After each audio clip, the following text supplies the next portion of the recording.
Well, good morning. Welcome back to Daybreak. If you weren't awake yet, you're going to be before we're done with this. Ellen Rohr, here you go. Joining us. Oh, boy. One more. There we go. Round two. She's joining us on the couch. We have these beach balls, but we're talking about bouncing back. Thank you.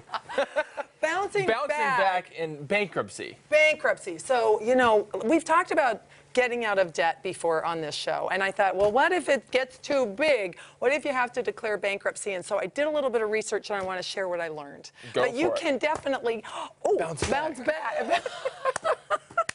Bounce back. Most Americans suffer with debt. Most Americans have less than $10,000 put away for retirement. Only 2% of all people in the U.S. have their house paid off. Which are kind of scary numbers. These are really scary numbers. So debt is not something that happens to the occasional person. It happens to almost everybody.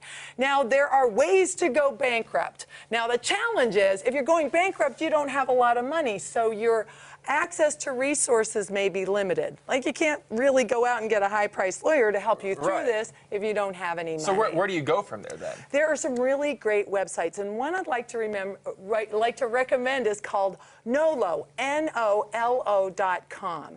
Now, these are guys, Nolo is a Latin word that means I do not choose. And apparently, back about 80 years, these guys came up with this book on how to declare bankruptcy on your own, how to get a divorce on your own. These lawyers did this because they realized there were very few resources available. You need help when you're in that situation. You need help. You don't have money. What are you going to do? And Nolo, I found to be a really great website. So you can jot that one down. So then there's chapter 7, and there's chapter 11, and chapter 13. And I pride myself on being a smart person. I couldn't make sense of all of it. Well, it's complicated stuff. It is complicated. I'm going to share what I've learned. Chapter 7, bankruptcy, is really the quickest way. If you're up to your eyeballs in credit card debt, you, in essence, turn over everything you have to relieve yourself of that debt. So at the end of it, you may have a clean slate, but you might not have that boat. And in some cases, you might not have your house. And Missouri is not one of the best states for absolutely keeping your house through a bankruptcy. Okay. So you do want to go online and look at what your resources are. But if you're a kid who's just racked up credit card debt, Chapter 7 may be a way for you to regroup. But here's a weight. This is 100 pounds. Let's see how you do with that. Okay. Now let's talk about Chapter 11 and Chapter 13. These apply more to businesses, but they're long processes, ergo the heavy weight, because for 3 to 5 years you're going to be involved in a process where you need to share everything, meet with the judge, meet with the creditors. It's not an easy Right, you're carrying this around. You got the metaphor.